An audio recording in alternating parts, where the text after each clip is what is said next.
de que nos contéis todo lo que sabéis, porque son dos verdaderos referentes en materia de financiación autonómica. Empiezo con Ángel de la Fuente, aquí a mi derecha. Él es el director ejecutivo de FEDEA, de la Fundación Estudios de Economía Aplicada. No sé la cantidad de estudios, papers y análisis que habré podido leer tuyos de financiación autonómica, y lo mejor es que de todos esos que he leído, que son muchos, siempre he aprendido algo nuevo, lo cual no quiero dejar de agradecerte.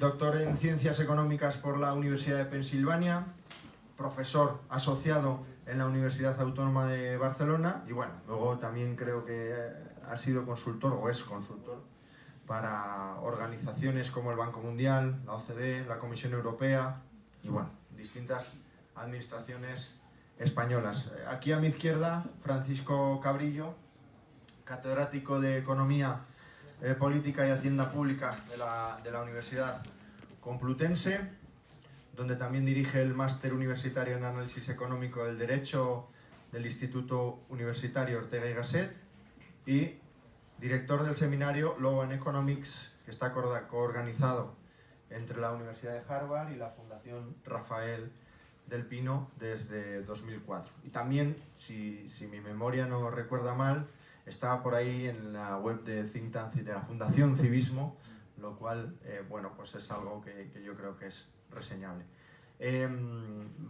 No me voy a extender mucho más en la introducción de los dos ponentes, porque yo creo que el tema da para mucho, y así que arrancamos. Estoy seguro de que en las últimas semanas y en los últimos meses, a raíz pues, de los encontronazos políticos que está abriendo, casi es que no tiene que ver ni con partidos, ¿no? Porque al final absolutamente todas las autonomías españolas se quejan del sistema de financiación autonómica. No tiene que ver ni PP, ni PSOE, ni nacionalismo, ni nada. Cada una por lo suyo se queja. Entonces, claro, yo creo que uno de los grandes problemas que tenemos a la hora de abordar el asunto es el enorme desconocimiento que hay en la clase política y también a nivel general del funcionamiento del sistema de financiación autonómica, un sistema opaco, complejo y muchas veces arbitrario. Entonces, lo primero que os quería preguntar es a ver si nos podéis dar un pequeño marco de, oye, ¿qué es el sistema de financiación autonómica? ¿Cómo funciona? ¿Y por qué es tan difícil de entender? No sé quién quiere comenzar. ¿Se me oye? Sí. A ver, el sistema es complicado. Además, hay dos. Está el foral y está el resto de los mortales, ¿no? El sistema de régimen común hay varias etapas. En primer lugar, hay una distribución previa de los impuestos, ¿no? Se reparte unos impuestos al Estado, otros a las comunidades autónomas, otros a medias. Eso te da una primera capacidad fiscal, digamos, la capacidad fiscal bruta que tienes. Luego el sistema redistribuye por varias formas. Hay un mecanismo grande y bastante sensato, que es lo que se llama el Fondo de Garantía, una especie de pote. Como sabéis a cenar con los amigos, ponéis 20 euros cada uno en el pote y de ahí se paga, pues esto es parecido. O sea, las comunidades ponen un 75% de su capacidad fiscal medida de una manera en la que no voy a entrar, y eso se reparte por necesidad, o sea, por población ajustada. Esa es la parte sensata del sistema. Luego hay una serie de fondos que vienen a ser una especie de lotería, y ahí es donde se jode el asunto, ¿no? El reparto final pues puede ser cualquier cosa, es como si tiráramos el dinero al aire y cae más en unos sitios que en otros. Hay una serie de criterios, no es arbitrario, pero son contradictorios y algunos bastante absurdos, y entonces el resultado final pues es bastante difícil de entender. Y hay muchísimas reglas raras, o sea que si no quieren entender todos los detalles, pues es complicado. Pero bueno, quedaros con la idea de que hay una lotería después de la parte sensata del sistema y que de ahí sale lo que sale.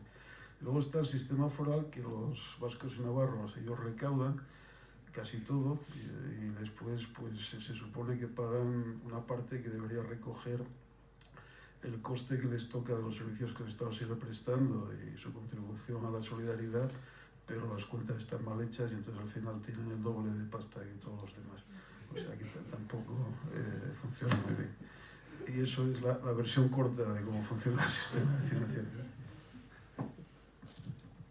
Bueno, yo creo que lo has explicado estupendamente. Está clarísimo lo que has dicho. Simplemente entonces algún comentario. Vamos a ver, este es un sistema que siempre ha funcionado mal y se diseñó mal. Yo tengo una hipótesis que no sé si diré en ámbitos más amplios, pero aquí lo puedo decir. Mi impresión es que cuando se diseñó todo esto al redactarse la Constitución, la gente que redactó la Constitución tenía muy poca idea de estos temas. Entonces, ¿a qué iban? Pues a dar un derecho a unas determinadas regiones que habían tenido históricamente sistemas forales. Creo que se podía haber evitado el modelo foral entonces, si se hubiera hecho de otra manera, que el modelo foral no ha dado más que problemas, aparte de lo que se ha dicho aquí, de que beneficia muy claramente esto, pero no porque el sistema foral, sino porque si yo diseño un sistema en el cual hay que negociar continuamente el cupo o la cantidad a pagar y mi voto es importante para algo, pues lo vendo, evidentemente, ¿no? Y esto funcionó mal. Yo creo que se podía haber hecho seguramente de otra manera mejor, pero bueno, esto está ahí, con lo cual al que tiene un privilegio es muy difícil quitárselo. Por lo tanto, pienso que esto va a seguir así. Y luego otra cuestión al analizar esto. En cualquier norma o cualquier política económica podemos encontrar dos tipos de efectos. Un efecto de asignación de recursos, en términos de eficiencia, es más eficiente, menos eficiente, y un efecto de distribución. Cualquier norma o cualquier política pública tiene esto. Claro, ¿cuál es el problema? Que todo el mundo, en lo que se fija al final, es en el tema de la distribución. ¿Y qué hay de lo mío? Si observáis, hay un fenómeno graciosísimo en España, que es la deuda histórica de las comunidades autónomas. Si hay una deuda histórica, se supone que unos serán acreedores y otros serán deudores. No, señor. A todo el mundo le debe dinero. ¿Quién se lo debe? Este es el gran misterio, ¿no? Pero esto hace que sea mucho más difícil buscar una solución racional, sobre todo en una situación tan poco transparente como la que tenemos, que para mí ese es, ahora creo que profundizaremos sobre esto, pero creo que es un tema que todo el mundo reconoce. La inmensa mayoría de los españoles que pagan sus impuestos no tienen ni idea de este tipo de historia, y no es fácil que lo tengan.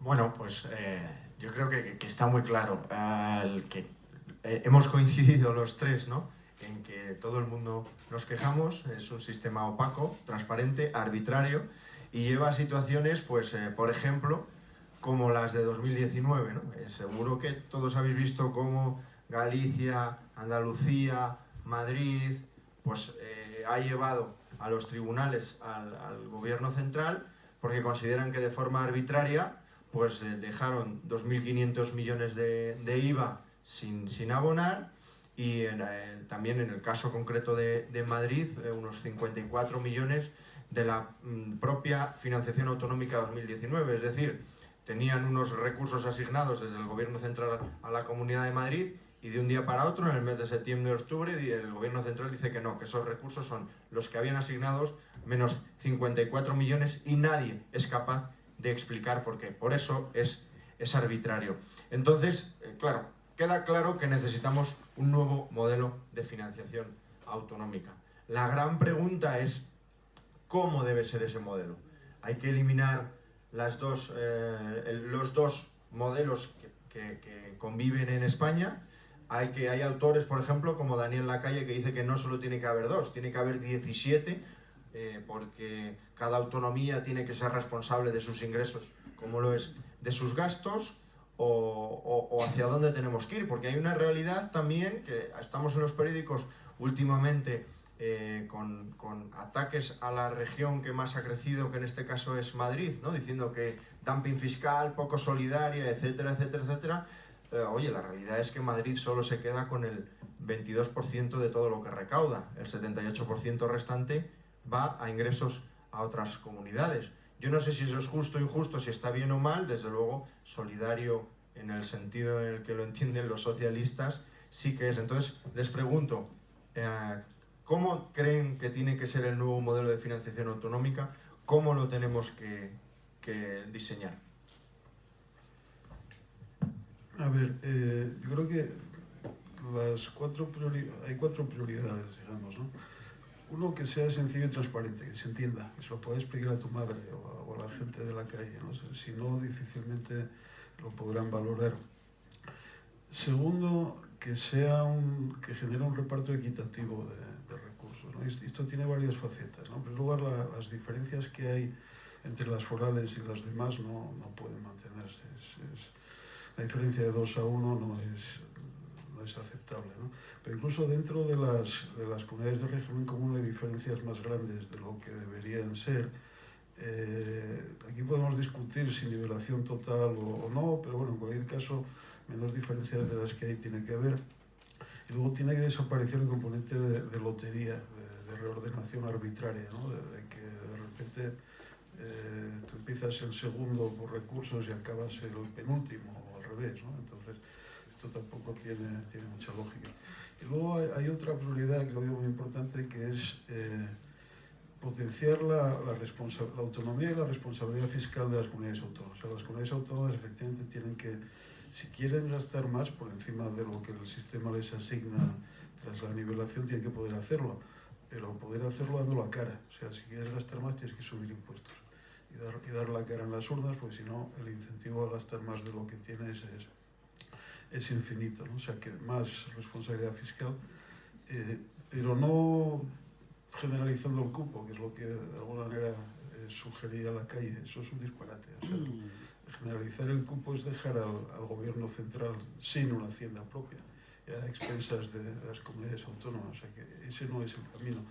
No hace falta hacer eso para exigir a las comunidades. Lo que necesitamos es una restricción presupuestaria que funcione, o sea, que tú tengas lo que tienes y que no te vayan a rescatar si gastas más de lo que tienes, de forma que solo te quede la opción de subir impuestos y dar la cara, ¿no? Hay detalles, hay arrugas, es complicado, pero la idea central yo creo que es esa. Sí, yo sería más divertido discutir, pero realmente estoy de acuerdo con lo que has dicho. Voy a añadir alguna cosa más, ¿no? Yo creo que todo el mundo está absolutamente de acuerdo en que uno de los grandes errores ha sido descentralizar el gasto mucho más que descentralizar los ingresos. La literatura sobre esto dice claramente, además, que cuando se tiene un sistema de participación en ingresos, lo que se está haciendo es generar unos incentivos grandes al gasto. Es decir, el gobernante autonómico gasta y luego la culpa la tiene el gobierno central, ya negociará él con el gobierno central e intentará sacar todo lo que pueda. Esto no puede ser una solución sensata. Y luego tenemos todo un poco el tema político, una falta de coherencia curiosa, ¿no? Vamos a ver, ¿queremos autonomía o no queremos autonomía? Pues no está muy claro. Yo siempre pongo el caso de los Estados Unidos. Vamos a ver, en Estados Unidos hay una tensión que viene pues, desde la Constitución, desde los debates entre Hamilton y Jefferson sobre el poder del gobierno federal y los estados. Vale. Y después, a lo largo del tiempo, en general, aquellas personas que eran partidarias de controlar el gasto del Estado defendían el federalismo fiscal como un instrumento para ello. Y aquellas personas que aumentaban el gasto querían centralizar. Esto es una constante en la historia americana. Hay muchos ejemplos. El caso más claro es seguramente el del presidente Roosevelt, Franklin Roosevelt. El New Deal es intervencionista y es centralista.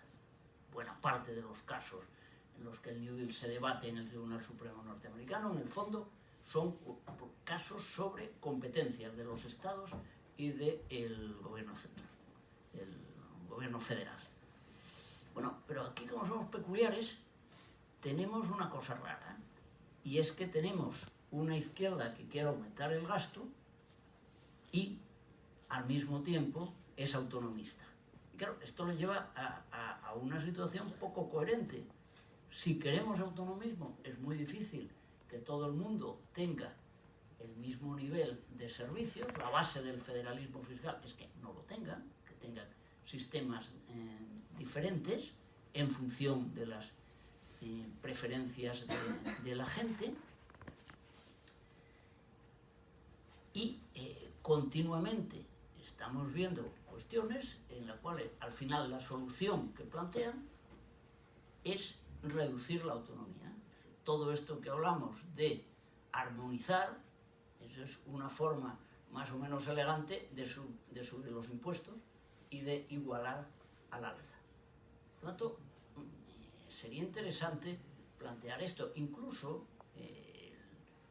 un organismo, no diré de la Generalidad de Cataluña, pero muy próximo a la Generalidad de Cataluña, defendiendo la autonomía fiscal, lo defienden todo, pero dice que debería haber acuerdos para evitar la competencia, que ese es otro tema del que podríamos hablar, si quieres lo dejo aquí de momento, pero el tema de la competencia fiscal, que es lo que hoy está sobre la mesa, y los argumentos que se están utilizando, que en mi opinión en muchos casos son falaces, creo que es un tema que podríamos tocar, si quieres.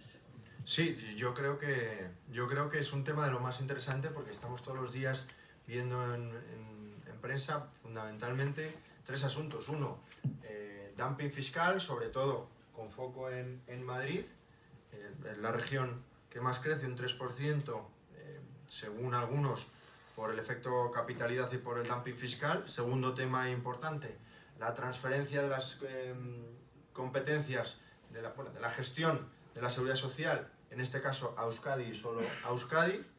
Y el tercero, una mesa bilateral con Cataluña, de igual a igual, en el que pues incluso se está rumoreando con un posible cupo catalán. Entonces, no sé si nos podéis dar brevemente, porque tenemos 10 minutos, vuestra opinión sobre esos temas. A ver, lo de la competencia fiscal, yo creo que tan legítimo es bajar impuestos como subirlos. O sea, tú tienes comunidades autónomas que son autónomas y uno de los instrumentos que tienen es subir o bajar impuestos. O sea, si ellos quieren gastar más para tener mejores servicios, pues bien. Y si se conforman con menos y a cambio de eso pueden ofrecer impuestos más bajos, pues también bien. Es una opción política y yo creo que no tiene sentido demonizar ninguna de los dos. Hay algún impuesto que seguramente no fue buena idea de descentralizar, y en el que si hay alguna cuestión de que cuando tú bajas atraes bases móviles y a lo mejor el juego converge a que el impuesto desaparezca, y a lo mejor no es buena idea que desaparezca. Estoy pensando en sucesiones. Patrimonio sí que estaría bien que desapareciera. Pero, o sea que bueno, no es todo blanco o negro, pero hay que tener cuidado con alguna cosa, pero en principio tan legítima es subir como bajar, es parte de la autonomía y no tiene sentido oponerse a ello, ¿no? Si creemos en la autonomía, y si no, quitemos las comunidades autónomas, claro.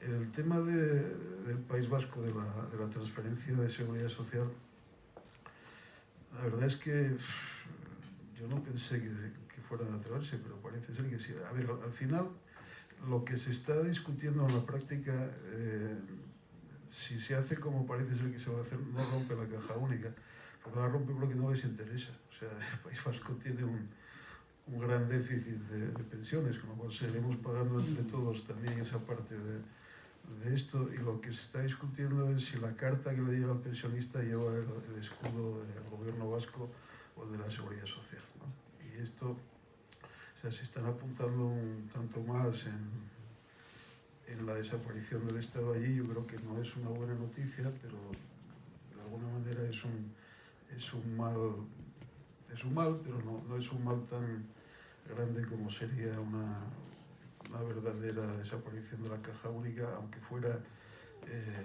para que se queden ellos con el déficit, que tendría sentido, ¿no? Pero bueno, o sea, yo creo que es una cosa más política y de imagen al final que de sustancia real, pero no es una buena noticia. Y la mesa de Cataluña, pues lo mismo, o sea, a ver, pero de entrada un planteamiento de negociar de tú a tú entre el gobierno central y una comunidad autónoma a mí no me parece muy lógico, ¿no? Pero bueno. Sí, vamos a ver, yo creo que en el debate en contra de la competencia competencia fiscal, aparte de la idea general. Estamos de acuerdo también que tenemos autonomía o no la tenemos, pero aclárese usted lo que quiere. Yo creo que hay dos argumentos que son equivocados, pero que están continuamente sobre la mesa. El primero, que la competencia fiscal perjudica a todo el mundo. ¿Por qué? Porque hay una carrera hacia el fondo, por lo tanto, al reducir, si el federalismo fiscal y la competencia reducen los ingresos, se está perjudicando a la gente. Y segundo punto, perjudican especialmente a las comunidades autónomas de renta más baja, porque como son más pobres, necesitan cobrar más impuestos y tener tipos de gravamen más altos para poder ofrecer el servicio. En mi opinión, los dos argumentos son equivocados, profundamente equivocados. Primero, porque con el primer argumento no tendríamos límite, el gasto público debería seguir permanentemente. Es decir, aquí lo que tenemos que ver es cuál es el nivel al que se ha llegado, si es positivo aumentar más el gasto público o no, y en función de eso se verá. Pero esta idea de que por definición que bajen los ingresos públicos es malo, no es cierto. Dependerá de la situación en la que nos encontremos. Es muy malo tener un sistema que no pueda prácticamente financiar ningún gasto, como es muy malo tener un sistema que esté expulsando a las empresas y la actividad privada del mercado por un exceso de carga fiscal. Por lo tanto, el argumento, presentar como un argumento, decir, no, es que cada euro de impuesto que baja está perjudicando a un enfermo o a un escolar o cosas de estas, esto no tiene sentido. Y el otro argumento, del que apenas se habla, pero que hay que insistir en él, es este de las comunidades autónomas más atrasadas. Vamos a ver, da la impresión de que si se quiere equilibrar la renta en las regiones españolas, tiene que hacerse por el sector público. Esto es profundamente equivocado. Si hay diferencias, no es precisamente por el tema fiscal, sino por la actividad económica privada. Y lo que tenemos es que en España las regiones que más necesitarían atraer actividad económica la están echando fuera. Es decir, es absurdo que un residente en Extremadura pague muchos más impuestos que en Madrid. La solución no es subir los impuestos en Madrid, evidentemente. Y la experiencia además nos indica que esto es falso. Si ustedes cogen el caso norteamericano, que conozco un poco, ustedes no se van a encontrar con que el equivalente a nuestra Extremadura, que pueden ser los estados del viejo sur, que puede ser Tennessee o Missouri, tienen más presión que Massachusetts o que Nueva York. Todo lo contrario. Estos estados lo que hacen es atraen actividad económica teniendo menos carga fiscal y unas normas regulatorias más competitivas. Los dos elementos juegan, es decir, al fin y al cabo el tema fiscal es una parte del papel regulatorio del Estado. La regulación es también muy importante. Entonces, lo que habría que poner sobre la mesa, decir, oiga, que Extremadura está mal, sí señor, pero lleva estando mal muchísimos años. Y con las transferencias, si algo sabemos que no hemos arreglado, nada. Lo que hay que conseguir es actividad económica en Extremadura. Y desde luego, subiendo los impuestos, mi opinión es que no se va a ninguna parte. Pero tengo la sensación de que esto tampoco se dice, ¿no? Se dice, oiga, si usted quiere desarrollarse, lo que no puede hacer es expulsar a quien puede desarrollarle, que es lo que están haciendo. Sí, bueno, desafortunadamente, cogiendo el argumento de Francisco, yo creo que lo que estamos diciendo es justo lo contrario. Y es que, como las están expulsando de Extremadura, parece que el malo es Madrid por acogerlas. El caso de Madrid o algunas otras regiones, ¿no? Que también, por ejemplo, el otro día la Comisión Europea dentro de las recomendaciones que lanzó para España lo decía claro, hay dos regiones en todo el país que están por encima de la media de la Unión Europea en términos de competitividad, Madrid y País Vasco. No sé hasta qué punto País Vasco es precisamente por el régimen foral que hemos comentado que le beneficia o no, pero en cualquier caso son dos, el resto están por debajo y aquí estamos usando excusas de malos pagadores para justificar un mal comportamiento, ¿no? Entonces, por resumir, que ya me han sacado el cartelillo de los 5 minutos hace un rato, yo creo que las ideas fundamentales, por favor, corregirme si me equivoco, es el sistema actual es opaco, es arbitrario, muchas veces, y además es imposible de entender por parte de la ciudadanía. Es importante avanzar hacia un sistema en el que haya 17 autonomías con la misma autonomía fiscal. Eso quiere decir que los dos cupos, los dos sistemas forales tienen poco sentido, y eso quiere decir que armonizar al alza es una forma de coartar esa autonomía de nuestras regiones, y además una forma negativa para las propias regiones. No sé si queréis resaltar algún punto más. Yo matizaría lo que dices del cupo. O sea, idealmente estoy de acuerdo en que estaríamos mejor con otro sistema, pero dado que existe y dada la situación, yo creo que intentar quitarlo sería muy complicado, y bastaría con que se calculara bien el cupo, digamos, ¿no? Con que el cálculo fuera transparente. No, con que el cálculo fuera transparente y se hiciera bien. Es que, aparte de no ser transparente, está mal hecho. O sea, bueno, no hay cálculo, hay un acuerdo sobre una cantidad demasiado baja. Vale. Bueno, vamos a pasar al turno de